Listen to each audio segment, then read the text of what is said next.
Hello, everyone. It is such a pleasure to be here in front of so many wonderful and diverse faces. It's truly an honor.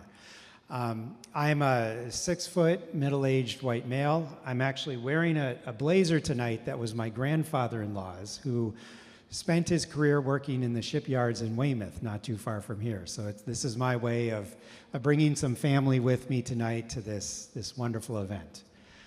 Just a few logistical details before we get into the substance of tonight. And perhaps most important, the bar closes at 9 p.m. sharp. So you've been warned.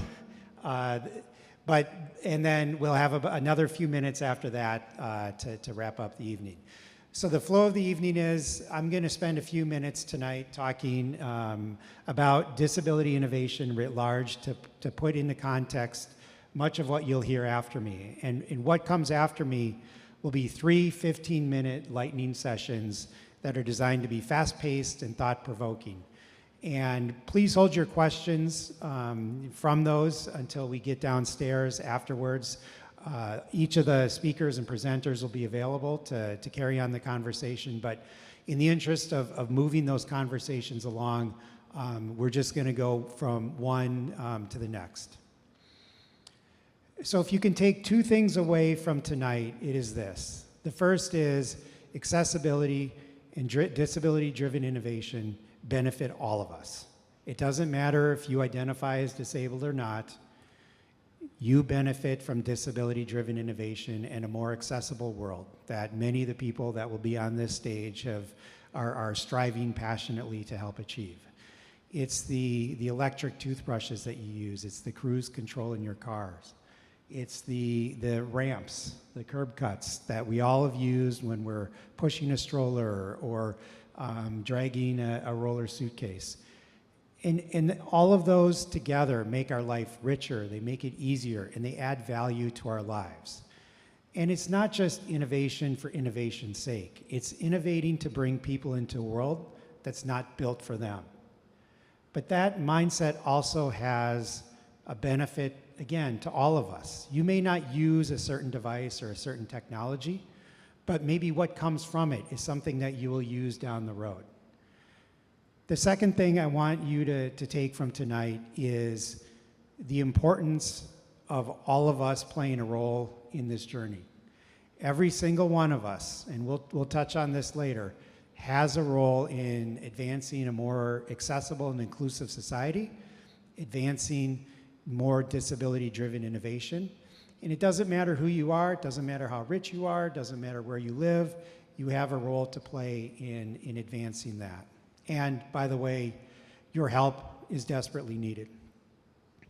So when Raquel was up here, she talked a bit about the benefits of smartphones. And as many in the disability community have said, the smartphones are probably the one device that has made the world more accessible than any other device that's been innovated. But keep in mind, the smartphone is only an evolutionary device, right? What came before it? Flip phones, the ill-fated Palm Pilot, Blackberries, right? It was part of a process of innovation.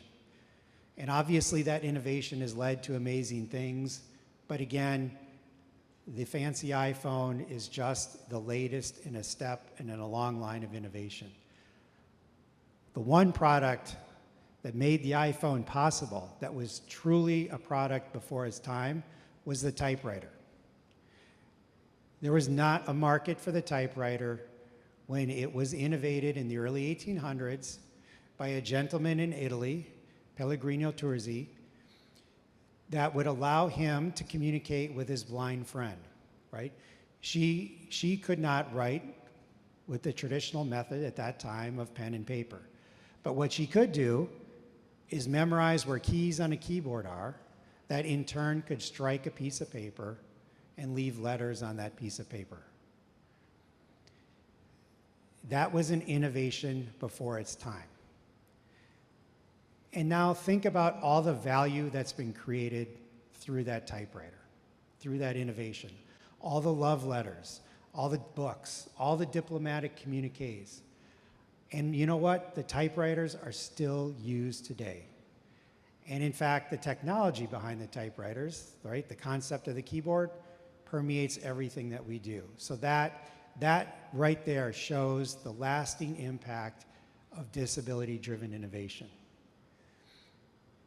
But I would take a step back and I would argue that we as a society are not that great at innovating. I mean, sure, we've put people in orbit, we've put people on the moon, we've solved these, cured these, diseases, but when you really think about it, how great are we at innovating? When you think about all the systemic barriers that we still face, all the systemic challenges before us, all the inequalities, right? We are still struggling to create equity and equality around the world. And the reason for that, I think, is we consistently marginalize, diminish, and ignore the population that is proven time and time again to be the most innovative group of people in history, persons with disabilities. And if you take the mindset of disability innovation, right, innovating to solve a problem in a non-accessible world, those create value, that mindset creates value for everyone. And so instead of diminishing, ignoring, pushing to the side that mindset, those talented people, we should be empowering them. And there's 5 ways in which we can empower disability-driven innovation. First is, and I would argue most important, is appreciating the grit and determination that comes from living life as a disabled person. Time and time again, you've been bullied, you've been told, no, you can't do this, you can't do that. That trait right there is perseverance. All of that, all those times of diminishment have led to an incredible level of perseverance. And so if you're an investor, if you're a supporter, a backer of someone innovating in this market, you know you are backing a person who knows how to get the job done, who will see it through to the end. And that is a rare, rare trait in this world. The second is financial capital. Obviously, money in this economy, in this world, is incredibly important. Investing, and we'll talk about this later, is critical to advancing these types of innovations.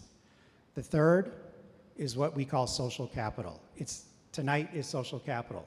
It's networks of people coming together to support an idea or a cause, using our connections, using our collective brain power to advance something. And the fourth is creating psychological safety, creating areas of opportunity where people feel comfortable bringing their best selves to the endeavor, whatever that endeavor is. And the fifth is accessibility, making people feel able to enter a place, mentally or physically, where they can be their best self, where they can innovate, and they can contribute to an endeavor that creates value for everyone. So with all that being said, I would love to now welcome our first panel to the stage. Some of the folks from Perkins, and I'll get out of their way, but this is the lightning round on DisabilityTech for innovation. So I'd like to welcome Meghan Gagne, the Director of Product and Braille Innovation at the Howe Innovation Center at Perkins, and her colleague, John Farrell, Technical Software Lead at the Howe Innovation Center. Thank you both. Thank you, Bob. Thank you. Hi, everybody. Thank you so much for joining us tonight. As Bob mentioned, my name is Meghan Gagne. I'm the Director of Product at the Howe Innovation Center. This is my colleague, John Farrell. He leads our software technical division for all products that we are working on. And tonight, we're here to talk about disability tech for education. And so before we get into this, as Raquel mentioned, we're really here to ask you questions, make you think about it a little bit. So real quick, by show of hands or sound, who here has used a Kindle device before? All right, so most of you seem to have been using Kindle.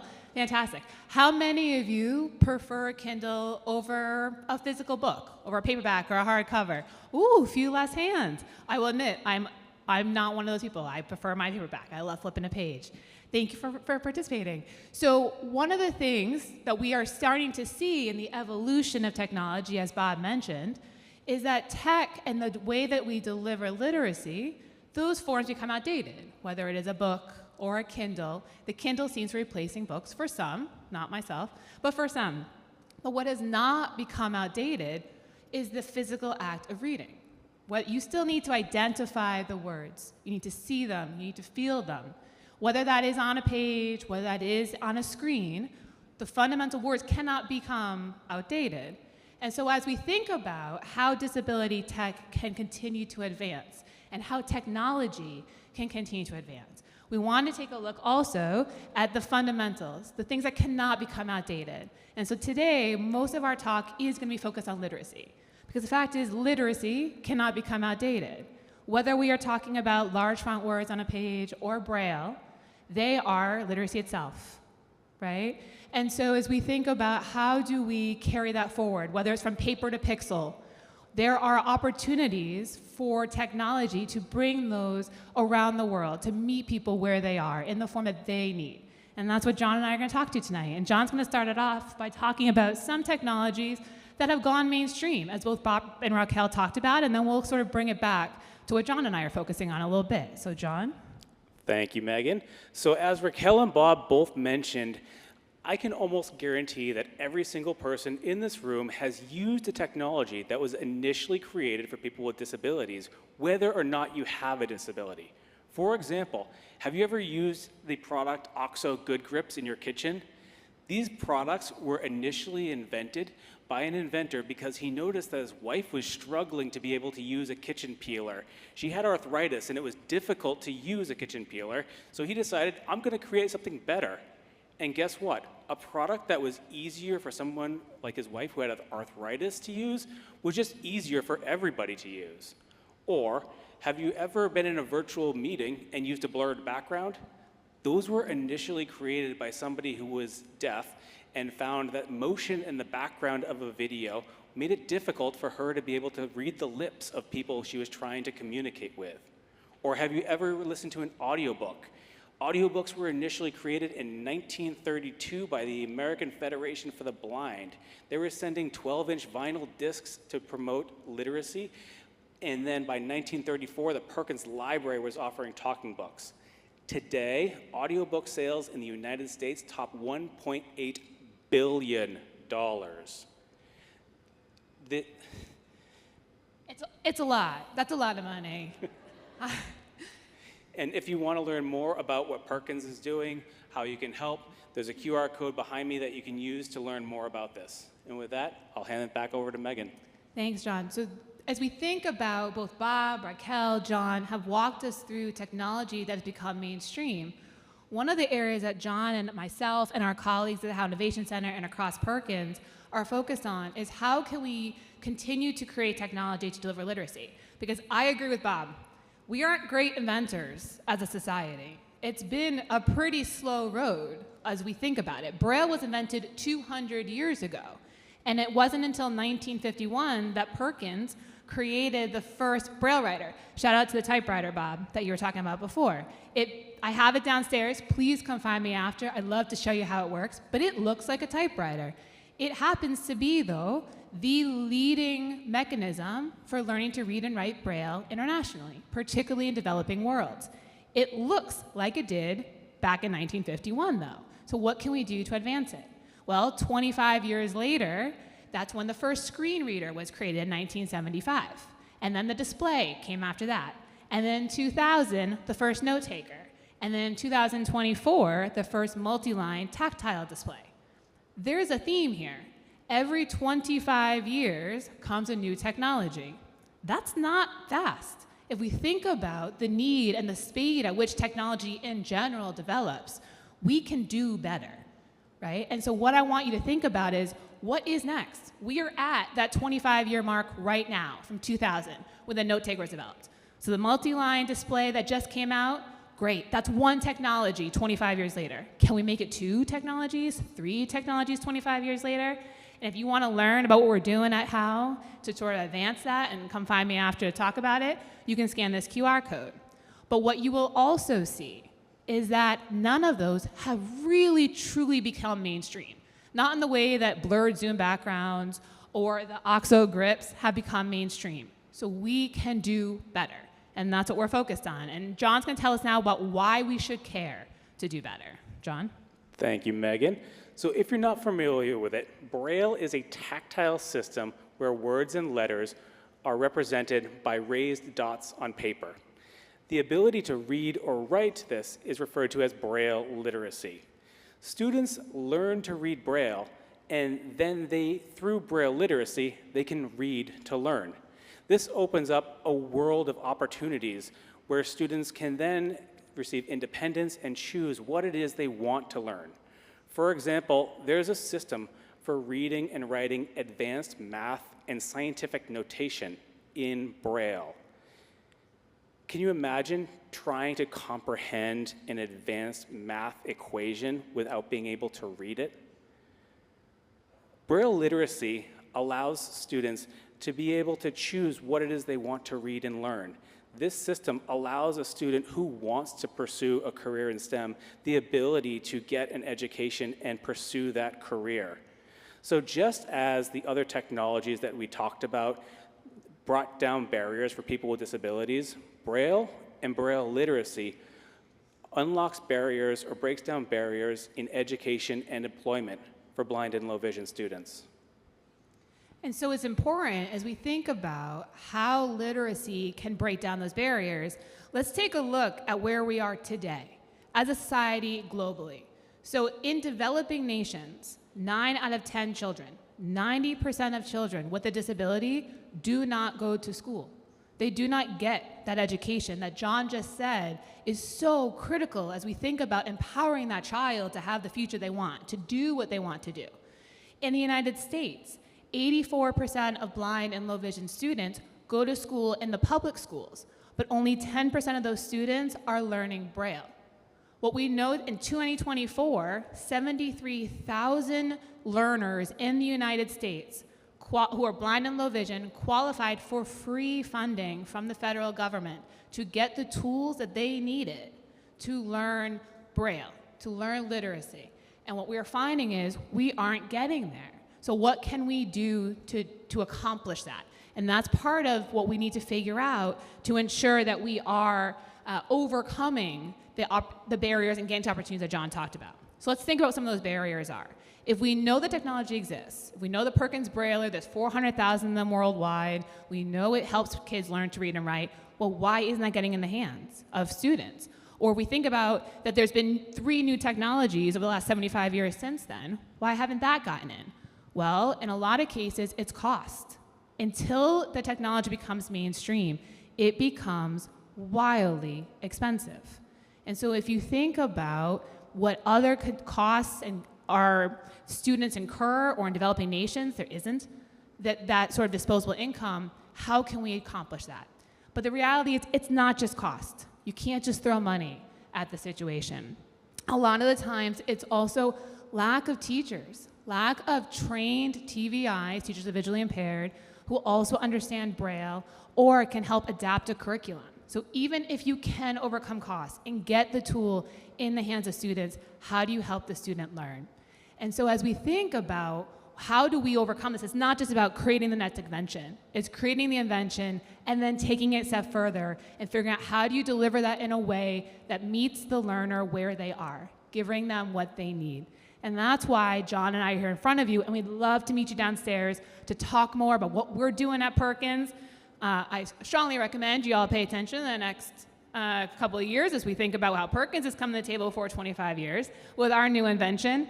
And John's going to also talk a little bit more about what's happening over in the Howe Innovation Center and how you can learn more. Thank you all. Now, throughout this talk, I have been saying, and Meghan has been saying, if you want to learn more, you can view the QR code behind us. Now, we've been intentionally being a little inaccessible here, not telling you where this goes. So we didn't tell you that this goes to perkins.org/innovation. We've also intentionally created some color contrast issues here, intentionally. Now, if you were a student in a classroom and your teacher was saying this, look behind me, and not describing what it is that this was supposed to be and not giving you access to it, that is inequality. We are trying to break down that barrier, we are trying to educate, and we are trying to make the world more accessible for everybody. So please scan that QR code, whether you just want to learn about what we're doing, if you want to get involved, if you want to help us, reach out to us, please. Yes, I love all these phones going up. That's fantastic. You can also come find me and John downstairs. But we're going to close it out with just sort of our ask to everybody in this room. Every child deserves to decide what their future is. Whether they get into STEM, whether they get into a non-STEM discipline, they should have the right to choose. And literacy is that key. We believe that at Perkins, and we are working on trying to come up with technology as well as the delivering technology that will allow us to unlock that for the entire world. So thank you all so much. Bob, I think we're giving it back to you.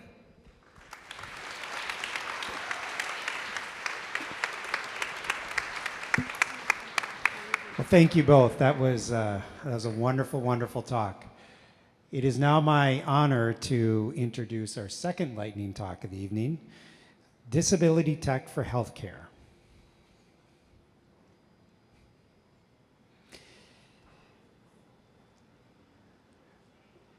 We're joined tonight by Samantha Johnson, the founder and CEO of Tatum Robotics.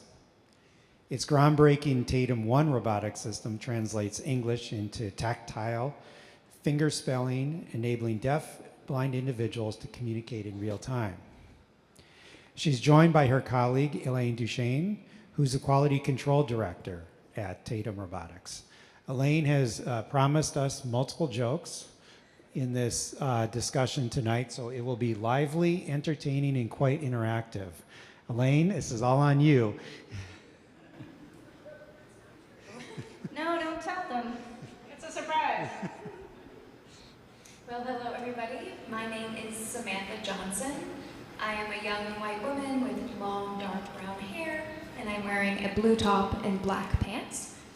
And I am the founder and CEO of Tatum Robotics. Hello everyone. My name is Elaine Ducharme. I am deaf-blind. I'm wearing a black t-shirt with Tatum Robotics logo on it. I've got gray salt and pepper hair, tan pants. Hello. Elaine and I today are going to be talking to you about our technology, Tatum One, how we designed the technology and the applications that we have for it. So I actually started developing Tatum One as my master's thesis during the COVID pandemic. The idea is that it can be a connection point for the deaf-blind community. Deaf-blind people are concurrently deaf and blind. They cannot see nor hear, and often communicate through tactile signing. So they hold on to the hand of their communication partner. And as a result, in times of COVID, when social distancing was happening, there was no interpreting access. So I started developing, in collaboration with Boston's Deaf-Blind Contact Center, a way that deaf-blind people could access tactile sign, or in our case, finger spelling, independently. Elaine was actually the inspiration for the entire beginning of the project. Elaine was the first deaf-blind person that I met and really helped me understand the deaf-blind experience and their lack of access to independent communication. Some deaf-blind people do use Braille, but it can be very challenging to learn. And as a result, most deaf-blind people really rely on in-person human interpreting, which can be expensive and hard to access, but right now is that connection point for the deaf-blind community.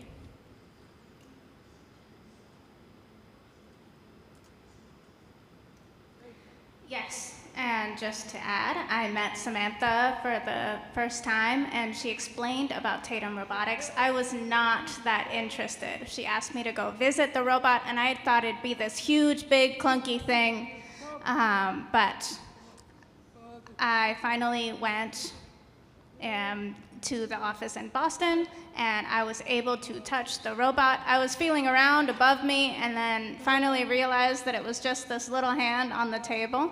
It signed welcome, and I was fascinated. It was completely different from what I had imagined.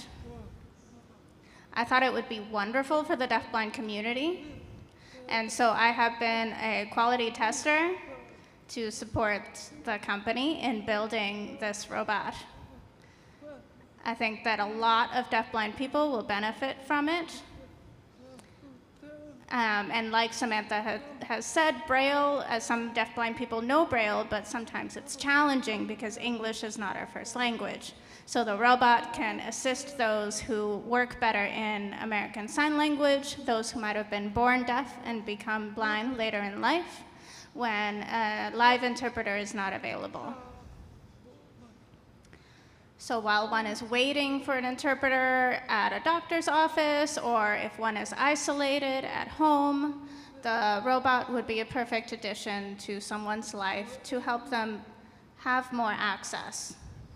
That's absolutely right. So what we've developed at Tatum Robotics is essentially a computer for deafblind individuals. And you can imagine, instead of a screen, there's this small robotic hand. And you can see it on the table downstairs, feel it, interact with it later if you'd like.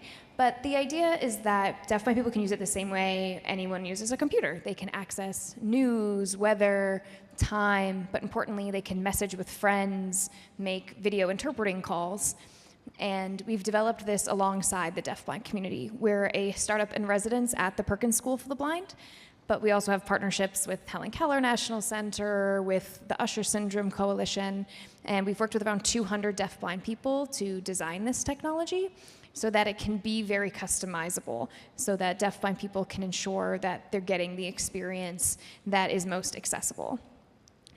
And while we first designed this for at-home use, that was the idea that deafblind people would have this in their homes to, call their mom or check the weather. A real focus point recently has been trying to understand how this can advance health equity, digital health equity. And Elaine, do you want to talk a little bit about the healthcare experience for the deafblind community? Absolutely, I agree.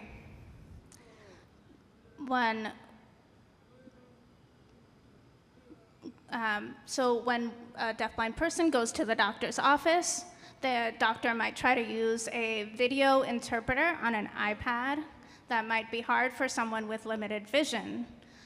At the emergency room, an interpreter is not always available right away. So while waiting for an interpreter, which can sometimes take an hour or 2 hours, without access at all, that can be very isolating. And the video interpreter on the iPad is not accessible for every deafblind person.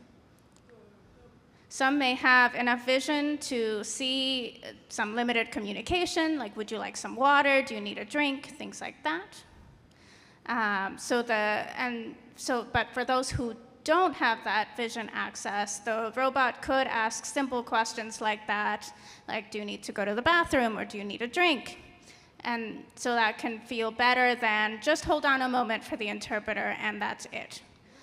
So we would use the robot for simple communication until the interpreter becomes available. Yeah, and something very important about our work that we're doing is we're in no way trying to replace interpreting services. As an abled person, I make use of so many different forms of technology in my day-to-day, as well as in-person communication access. And we want to ensure that the deafblind community has this same access point, that they might have many forms of equipment that might be available, and also maintain, again, that critical access point of interpreters.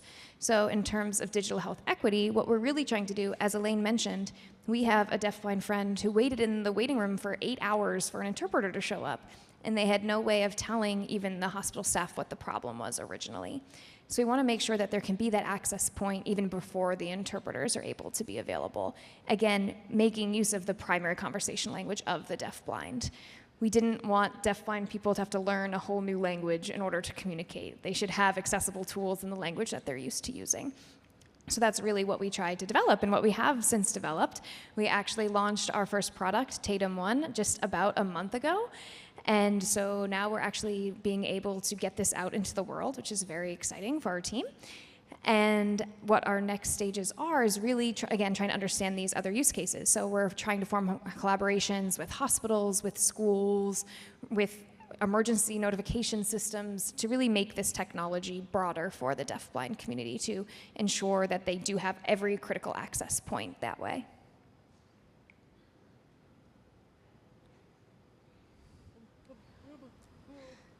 Definitely. The goal is definitely equal access, whether you are deaf, deafblind, or hearing. The deafblind people are sometimes severely isolated with no one to sign with. The family might not know sign language, and they might live in isolation without Braille or any sort of access, and that is hard to accept.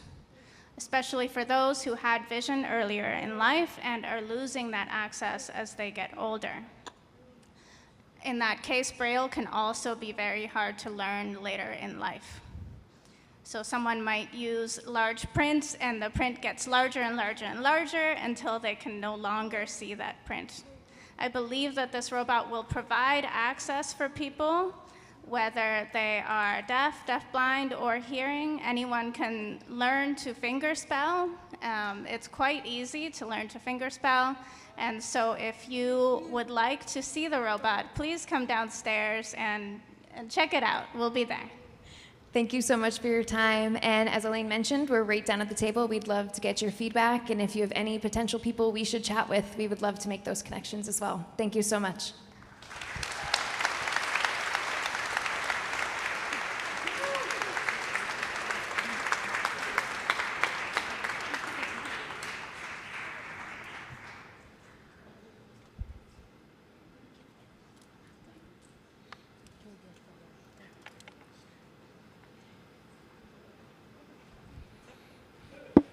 I'd now like to welcome our third and final lightning round to the stage. This one is about investing in innovation and accessibility. I'm joined on the panel with Brittany Palmer, the lovely woman immediately to my right. She's a managing partner at Adaptive Adventures, an angel group that funds founders building accessible solutions.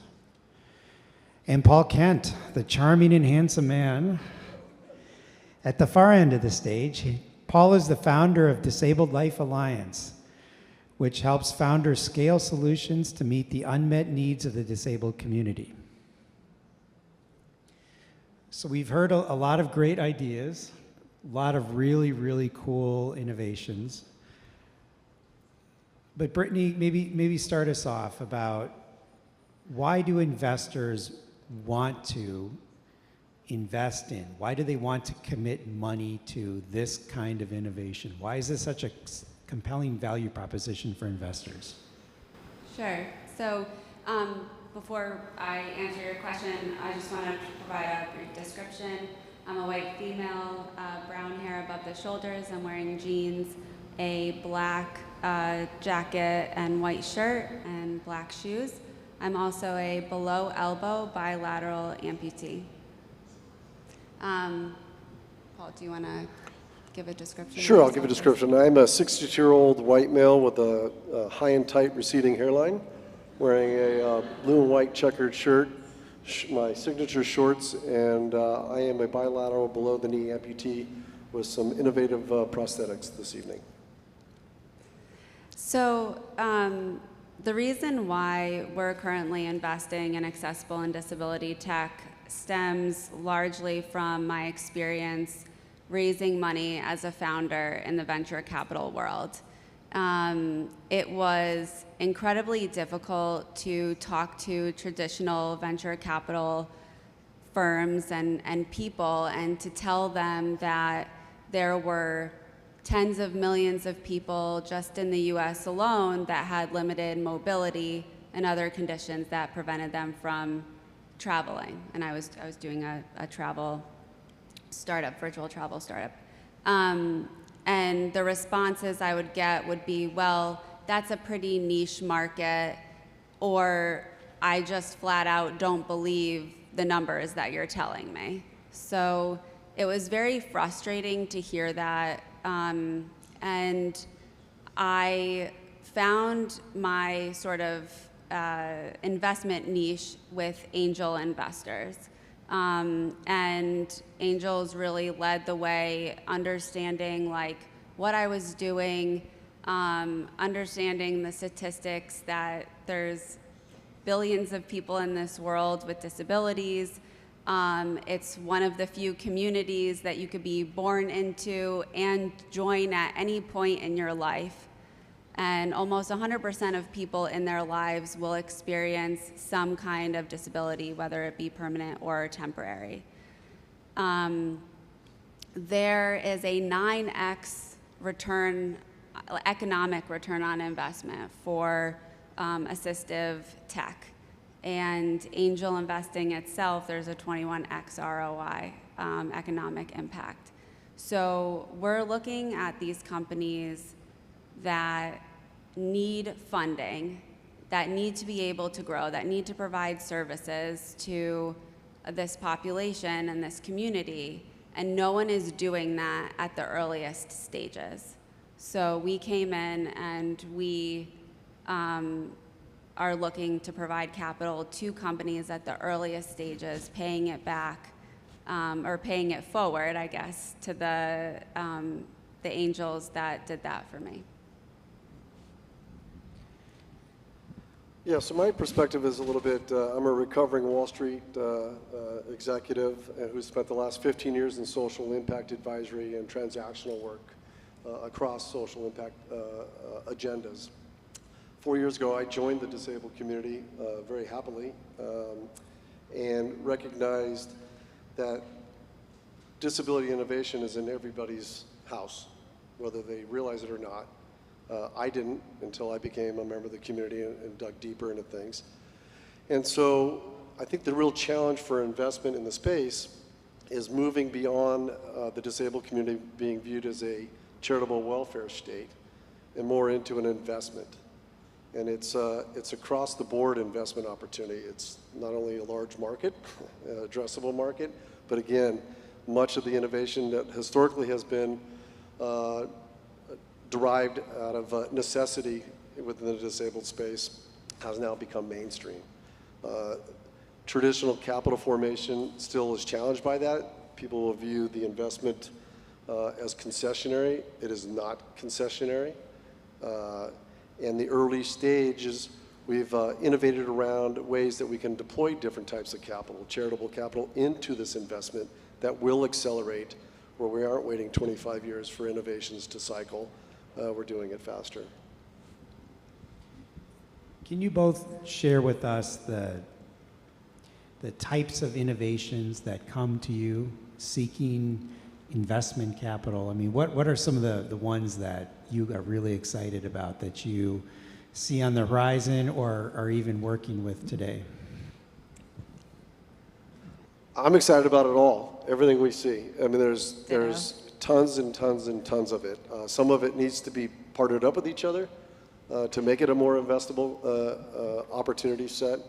You know, when I started Disabled Life Alliance, I started it with a view of solving what I call the private funder dilemma, the ability for private funders to source, vet, and then invest in opportunities, whether they be for-profit companies that are leading the innovation, or nonprofit programming, or even research that is the discovery for an innovation, and now a growing field, happily, of asset managers like Adaptation Ventures that are coming into space. So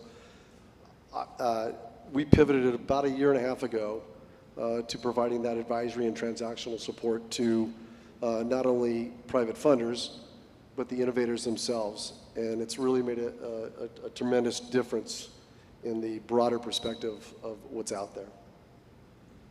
And I'll definitely echo the everything part, and I get asked that a lot, and I get so excited about every company I meet, whether or not they are investable for us in terms of being venture scalable, is certainly different for every company, but I love all the innovation and the such passionate founders that we meet.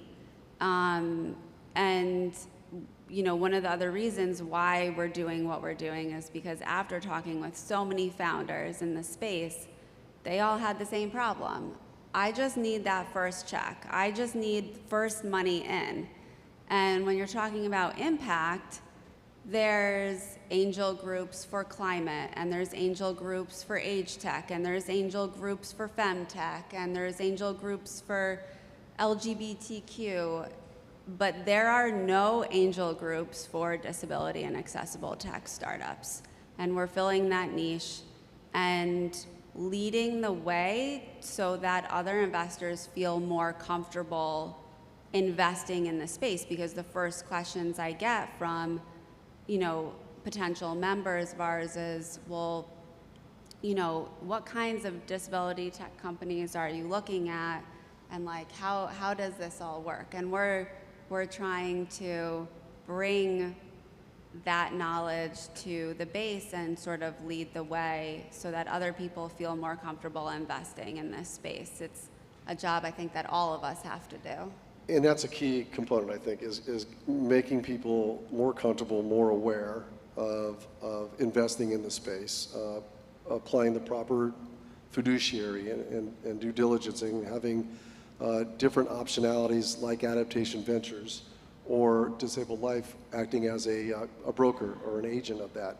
We need some singles and doubles from a return perspective, an impact perspective. And I think that is happening more frequently now, thankfully, because of the work that Rich and Brittany are doing and others in the asset management area. There's a lot of passion for us intermediaries to partner with private funders of all sorts to get them over the hump, if you will, because we're purposely in the innovation early stage for a reason. We're bringing that fiduciary responsibility to it, that will attract capital to ultimately hand off to traditional venture capital formation and growth funding through private equity and such. The hardest challenge is at the intersection of discovery and impact, and that's what we're working on. Yeah. But both of you do much more than just raise money and write checks to founders, right? I mean, Yes. Simply handing someone a check is not exactly a recipe for success, right? And talk a little bit about what you do in addition to work with the founders that you're investing in and supporting. Well, you alluded to it earlier. There's two components to success, right? Financial and social capital. And so by bringing, and that's a great thing about the passion in the space and everybody that's involved in it, is there is plenty of social and plenty of financial capital that just has to be channeled, if you will. So to support the innovators on their journey, and most innovators that I have met just want to see the innovation get to where it should be. They're passionate about the outcome. They're not passionate or so overwhelmed or over ownership and IP and all these things. It's getting it to market and having patient or population outcomes, I should say. Yeah, at the earliest stages, money is certainly important because you can't always build what you need to build without it. But at the earliest stages, there is so much need for advising and being a point of contact where anyone could email or call you and say, hey, I'm having this issue, what would you do? Or this is what we're really struggling with, how could we handle it better? Or just, have you heard of this company before? I'm thinking about using them, like being that sounding board. And my co-partner, Rich, and I, we'll sit with founders sometimes for an hour or 2 hours just trying to come up with a solution for a problem that they have. And so having that community around you is so important as a founder, and that's also one of the benefits of angels, because you don't have a group, you don't have an individual group with one person that's your contact. You have an entire member base to ask your questions to ask for suggestions and introductions and things like that. So it definitely takes a community of help for founders to grow in the space, and it's certainly not easy. It can be very challenging, no matter what company you're building. And so we love being deep in the weeds with founders and helping them however we can. And I just want to add one thing. You know, this community is one of the most open-sourced communities when it comes to innovation. What do you mean by open source, Paul? That there's collaborative. There's a collaborative, whether it's the discovery at the research bench that goes into the commercialization process. There's similar technologies that could be more powerful and accelerate outcomes quicker by partnering. There's all that open-mindedness that does not exist in traditional early stage. And one of the things we've had experience with, even with Samantha and her team, was that they go out and they try to raise their capital and the startup capital, and they hear, we love this, it's great idea, but it doesn't fit our risk profile. Which we send them back and say, you love it so much, would you consider using charitable assets, which are de-risked for the investor, going into that early catalytic capital. And so that's a growing phase of the grant investment. It was something we facilitate that helps de-risk that early stage risk when you get that no from a traditional metric, if you will. I touched on this earlier. It's my firm belief, and this came through time and time again when I was interviewing entrepreneurs and innovators all over the world for my book, is that innovators who come from the disability community are, they're just built different, right? They have that resilience, they have that mindset of collaboration. But I had this really interesting conversation with a venture capitalist who identifies as disabled, but is in a venture firm that does not invest in disabled-owned businesses. And she said, there's all these TV shows and, all these books are written about these innovators that are coming in. They're trying to make these, the billion-dollar home run startups that everyone writes the Harvard Business School case studies on. And at the end of the day, all they want to do is get rich. The disabled community, the innovation coming out of this community does not have that mindset.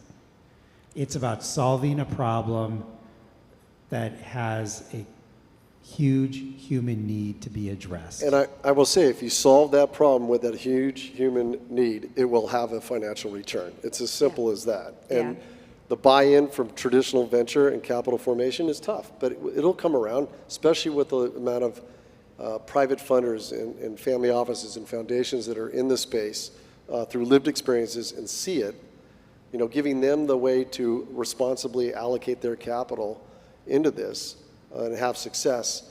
I'm a venture partner in a child health care fund, and that general partner is adamant that it's not about total addressable market, it's about return. And you can have, singles and doubles and returns that lend to recycled capital for more investment. Yeah, and we're working to show these VCs that when you get beyond, the first stages, they're not looking at you as an accessible or disability tech company. They're looking at you as a company like any other company that comes in there that has a big market and a big potential upside, and there's no, putting it aside because of the market that you're in. They're looking at you sort of on an equal ground with other companies. You just happen to be, serving an amazing community. And I'm just going to add that, with that rigor that Brittany and Rich and others in the asset management space are putting, they're setting up for success, these companies, in the traditional capital growth formation that goes on, and actually I think will be beneficial to the founders because they've been positioned, they've gone through the hard work, they've gotten the catalytic capital, they've done more with less, and drive that value proposition. I want to make sure that everyone here tonight has plenty of time to meet these amazing entrepreneurs, innovators, investors. So I would like to wrap up the evening's conversation with just, I think, challenging all of us to think about how we can deploy our skills, our knowledge, our networks, our experience to advance this kind of innovation, this kind of collaboration that we've just been so impressed about tonight. You don't have to be a billionaire or a millionaire investor to advance disability-driven innovation. Everyone plays a role, right? You can be a mentor. You can just go to one of these entrepreneurs that's having a tough time and just say, you know what? I'm here for you. I know things are going to get better. I can't tell you how much that means to these innovators and entrepreneurs. We can all demand more for how this economy works. And I think Meghan and John really hit on that earlier. We can demand that the products, the services coming to market are available and accessible to as many people as possible. Because if you innovate for everyone, you then generate these massive returns. And by the way, you create a better life for everyone. So please just know that all of us here tonight, it doesn't matter who you are, doesn't matter your background, doesn't matter your age, we can all do something in our own way to contribute to creating a much more accessible, inclusive, and frankly, innovative world. And that's something that we all benefit from.